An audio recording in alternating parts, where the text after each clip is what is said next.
د پټواري د میت سلیبس د اووم سبقه څخه بیا در دوم سبقه پورې مکمل شپږ ټاپکان زموږ د یوټیوب د چینل په پلی لیست کې موجوده دي. اخیر ټاپک چې دی هغه به موږ وایو، بیا د اوومه څخه بیا پر مخ باندې موږ سبقان وایو. دا اول ټاپک چې دی دا پر دوه حصو باندې مشتمل دی، ځکه زموږ سره دلته په سلیبس کې ریل او کمپلیکس نمبرز دي. نن ټاپک کې به موږ ریل نمبرز وایو چې ریل نمبرز څه ته وایي، په ریل نمبرز کې څو قسمونه دي، د دې مکمل انټروډکشن په دا سبق کې کوو. راځو اول ریل نمبرز وایو. ریل نمبرز ته موږ په اردو کې حقیقي اعداد وایو. د دې دپاره علامت چې دی موږ په میتس کې آر استعمالوو، یعنی آر چې کوم ځای راغلی په کیپیټل هغه موږ په نمبرو کې ریل نمبرز په هغه باندې شو کوو. دا اول پارټ دی. په پارټ بي کې به بیا موږ کمپلیکس نمبرز وایو. اوس اول ریل نمبرز پیژنو چې حقیقي اعداد په میت کې څه ته وایي. د یونین اف ریشنل اینډ ایریشنل نمبر از کالډ ریل نمبر. زموږ سره د دوه قسمو اعداد و مجموعه ته وایي، یو ځای والي ته و یونین ته موږ ریل نمبرز وایو، یو ریشنل یو ایریشنل، یعنی د ناطق اعداد او د غیر ناطق اعداد د دې دواړو یو ځای والي ته یونین ته موږ ریل نمبرز وایو. و چې موږ ریشنل او ایریشنل نمبر زده کړو وپېژنو، دا دواړه چې سره کمباین کړو دې ته موږ ریل وایو. نو راځو اوس موږ ریشنل او ایریشنل پېژنو. ریل نمبرز په میت کې زموږ سره دوه قسمه دي، یو ریشنل دی یو ایریشنل دی. و ریشنل ته موږ ناطق اعداد وایو، د دې دپاره علامت کیو موږ استعمالوو. و ایریشنل ته موږ غیر ناطق وایو، د دې دپاره کیو کمپلیمنټ استعمالوو. اول به موږ ریشنل نمبر پېژنو. ګورې ریشنل او ایریشنل عددونه پېژندل دا ډېر پیچیده هم دی او ډېر اسان هم دی. نن به زه په اسانه طریقه او په کمپلیټ کنسپټ باندې دا سمجاو کوم چې زموږ ګرد عمر دپاره بیا د ریشنل او ایریشنل نمبرو چې کوم کنسپټ دی هغه کلیر سي. اوس اول به ریشنل عدد پېژنو. نمبرز دا څه ته موږ په میت کې وایو. نمبرز ریټن ان د فارم اف پی بټه کیو، هغه عددونه چې د پی بټه کیو په صورت کې موږ لیکلی سو، خو لاندې چې دا کیو دی مخرج دا به د صفر برابر نه وي. دا د صفر که برابر بیا به څنګه صورت کېدلی سي، هغه موږ دلته نه ډسکسوو. کوم عددونه چې موږ د پی بټه کیو په صورت کې لیکلی سو هغه ته موږ ریشنل وایو. اوس پی بټه کیو معنا دا ده چې دا به همیشه د بټې په صورت کې موږ لیکلی سو، ځکه پی بټه کیو راغلی دی. د دې به زه اسانه کلاسیفیکیشن وکړم چې دغه په زیره باندې موږ ریشنل نمبر د همیشه دپاره وپېژنو. زموږ سره عام درې قسمه عددونه موږ استعمالوو، یا به زموږ سره انټیجرز یا به فرکشنز یعنی کامن فرکشن موږ ورته وایو، یا به زموږ سره ډیسیملز. اوس انټیجر زموږ سره په میت کې علامت یې زد دی، برابر په مابینځ کې په بیچ کې په مابینځ کې صفر دی، وراسته طرف ته پازیټیو نمبرونه دي، یعنی جمع توري دي وراسته طرف ته، و چپه ته ګرده نګیټیو توري دي. اوس زموږ سره مکمله چې کوم انټیجرز دي، که پازیټیو دي که نګیټیو دي که زیرو، دا مکمله زموږ سره ریشنل دي یعنی ناطق دي. زموږ سره فرکشنز دا وګورئ چې ودې تعریف ته وګورئ، فرکشن زموږ په ذهن کې راځي. دا پراپر فرکشن هم زموږ سره ریشنل دی، دا امپراپر دی دا هم زموږ سره ریشنل دی، دا میکس فرکشن دی دا هم زموږ سره ریشنل دی. یعنی دا وګورو د دې ډیفینیشن نه زموږ ته معلومیږي د بټې په صورت کې ډایرکټ لیکل شوي دي. زموږ سره مکمله بټه چې ده دا ریشنل دی. بل دریم قسم زموږ سره ډیسیمل دی، اشاریه ده. اشاریه زموږ سره دوه قسمه دي، یو ټرمینیټینګ مختتم ورته وایي، یو نان ټرمینیټینګ غیر مختتم. ټرمینیټینګ اشاریه څه ته وایي، زه دلته یو مثال کاږم.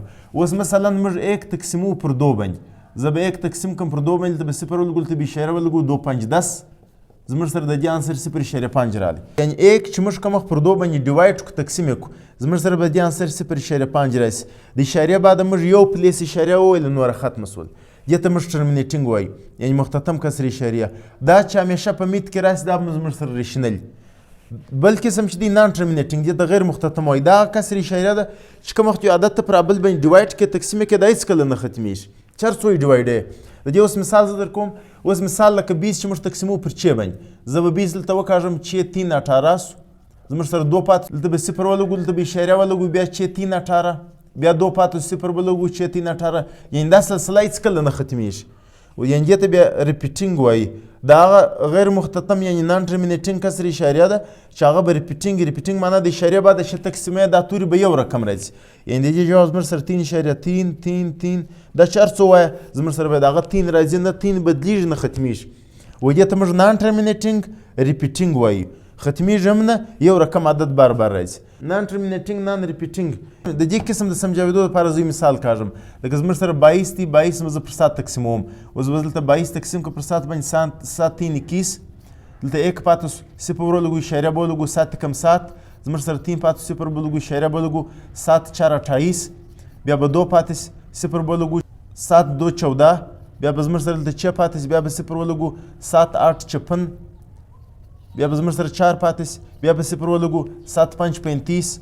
یعنی د دې څخه موږ ته دا معلومیږي چې دا هېڅکله نه ختمیږي دا اشاریه د تقسیم دا مرحله ختمیږي هم نه او عددونه ریپیټیږي هم نه یو رقم نه راځي بار بار عددونه راځي نو دې ته موږ نان ټرمینیټینګ نان ریپیټینګ وایي زه به د دې مثال در دې لاندې وکاږم 3.1 4 2 8 5 دا ختمیږي هم نه د اشاریه بعد دا تقسیم روان دی او عددونه ریپیټیږي هم نه مختلف راځي نان ریپیټینګ دا ډیسیمل زموږ سره درې قسمه سول یو ټرمینیټینګ ټرمینیټینګ زموږ سره همیشه ریشنل ناتق دی په نان ټرمینیټینګ چې کوم ریپیټینګ دی بار بار راځي دا زموږ سره ریشنل دی دا نان ټرمینیټینګ نان ریپیټینګ دغه قسم چې دی زموږ سره په میتس کې دا به همیشه زموږ سره په میتس کې ایریشنل یعنې دا به غیر ناطق اوس غیر ناطق موږ وایو څه ته نمبرز which cannot be written in the form of p بټه q هغه عددونه په ریاضي کې چې موږ همیشه د بټې په صورت کې نسو لیکلی و هغه ته موږ ایریشنل وایو زموږ دا سبق چې دی د میټریک لیول دی د دې مطابق موږ ایریشنل اسانه وپېژنو دغه ایډوانس د دې نور ټایپونه هم شته درې قسمه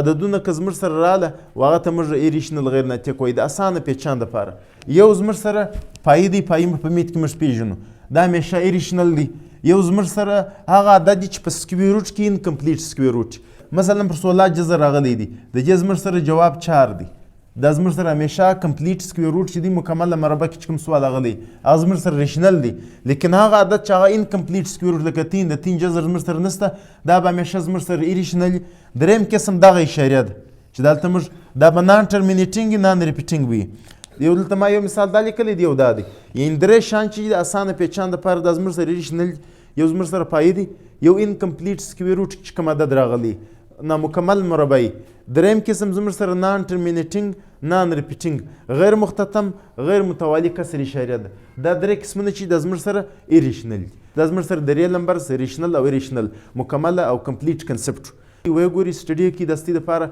په امسکیوز او بلینکس کې په ایګزام کې لازمي او ضروري دي د دې ثبات کې د دې دومه حصه چې دا کمپلیکس نمبر یا بعد کې وایي که تی په اول وار د یوټیوب چینل باندې زموږ ویډیو ګوري هم در اوسه سبسکرایب کړی نه زموږ دا یوټیوب چینل تی سبسکرایب کې موږ به موټیویټ در تی پر بهر سبق او ویډیو در ورسیږي